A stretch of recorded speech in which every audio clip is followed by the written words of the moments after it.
Good morning, everyone. I'm Anagha Divakaran, research scholar from Indian Institute of Technology, Delhi. It's a pleasure to present our work titled Integrating Indicator Review and Social Network Analysis for Sustainable and Climate Resilient Public Infrastructure. So these are my contents for today's presentation. Infrastructure are the backbone of our nation. It supports economic growth, productivity, delivery of essential services, as well as it shapes public health, social equity, quality of life. But climate change and extreme weather events has been intensified, which has led to disruption of services, economic losses, increase in social inequality. And these are some of the articles. And the thing to keep in mind is that these articles were not published 10 years ago, they were published few weeks ago. And that means climate vulnerabilities are not future prediction, they are becoming today's reality. Therefore, a sustainable and climate resilient infrastructure planning are very essential. So what sustainability and climate resilience in my study is that sustainability is assess environmental conservation, economic feasibility, and social equity across the entire life cycle of an asset. And climate resilience is support planning, response, recovery, adaptation from climate disruption while maintaining its services. So there are various rating frameworks. This brings into account that we have to examine these rating frameworks. So we reviewed various global and Indian rating frameworks. So from the global rating frameworks, we found that when we look into the sustainability dimension, environmental parameter is given more priority and the other two dimensions were considered least. And when we compare sustainability versus resilience, sustainability is dominated by resilience. And the same case is seen in Indian infrastructure rating frameworks. There are various rating frameworks like IGBC, Griha. They all are considering sustainability over resilience. So this highlights that the existing frameworks are mainly dominated by sustainability over resilience.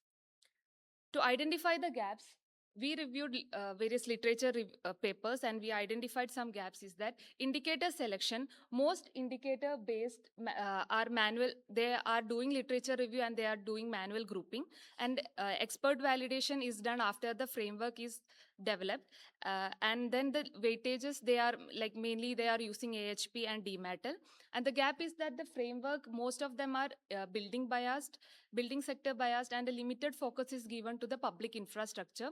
And when we look into the integration, sustainability and resilience are treated separately and the weak attention is given. So the gap is that mainly I have put into a box that existing study, they are doing literature, they are manually organizing this indicator before AHP or other weighting, other analysis. And then limited attention is given to analyzing the structural relationship among the indicators. And the existing rating frameworks are fragmented and non-standardized, and there is no a combined rating framework for sustainability and resilience for an Indian infrastructure.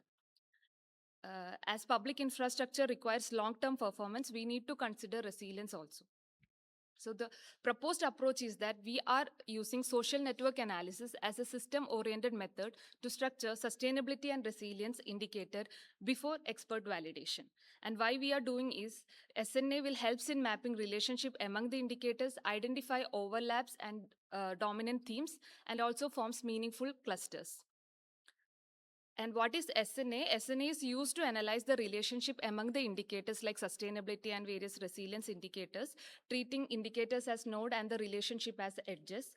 And why it is used is that it can handle large data, complex indicator sets, it will identify key and influential indicators, it reduces redundancy, and it provide a data-driven approach to indicator selection. Methodology is as follows. We started with reviewing the existing rating frameworks, codes and standards, both global and Indian rating frameworks.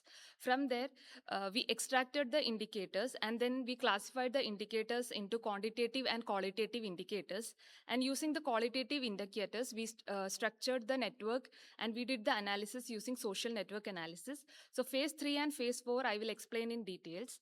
So phase 3, for performing social network analysis, we need node list and edge list. Node basically means indicators. So each indicator is treated as a node and the edge list says the relationship among the indicators. So both of these lists are imported into the Jeffy software. which will visualize the network and construct the network. And we will get a community detection through modularity analysis. That is basically they are forming a thematic clusters. And then we will identify the centrality analysis where the important indicators, which is center to all the indicators, we can identify. And the final thematic cluster is developed. And from that, we will refine the existing indicators, and we will identify the cross-cutting indicators. So cross-cutting indicators means the indicator which will link different clusters together. And the final three-level hierarchy framework is developed, which is requirement, criteria, and indicator, and final conceptual rating framework. For public infrastructure, we have developed. And then we started with doing a performance for identifying the community detection and network analysis. So when we performed in this SNA, you can see in the figure, all the clusters are isolated. So this tells that the existing frameworks are highly fragmented. They are forming separate, strongly isolated cluster, and there is no connection among these clusters. And the indicator network, like the takeaway is that the indicator network is highly fragmented, the existing network.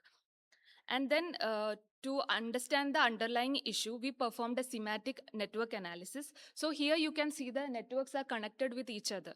Each clusters are connecting to each other, and the modularity has decreased from 0.81 to 0.97 to 0.68, which tells that it shows a better integration among the indicators and among the themes. So the network takeaway is that the network shows clear thematic cluster, but with strong connection between the groups, making it more suitable for developing an integrated rating frameworks. So using these clusters, we took them, and then we formed the clusters, and then we classified them into three-level hierarchy, which is requirement, criteria, and indicator. So in this table, I have presented it. And the practical implication of this study is that it supports transparent indicator selection for public infrastructure. It helps the planners, policymakers focus on cross-cutting indicators, enabling systematic comparison across project and sector. And the future work is that expert validation and stakeholder consultation we are right now we are doing, and the AHP-based indicator weighting we will be doing, and the pilot study on public infrastructure project in India, and the periodic update of this framework will be carried out. These are some of my references which I have presented in the study. Thank you.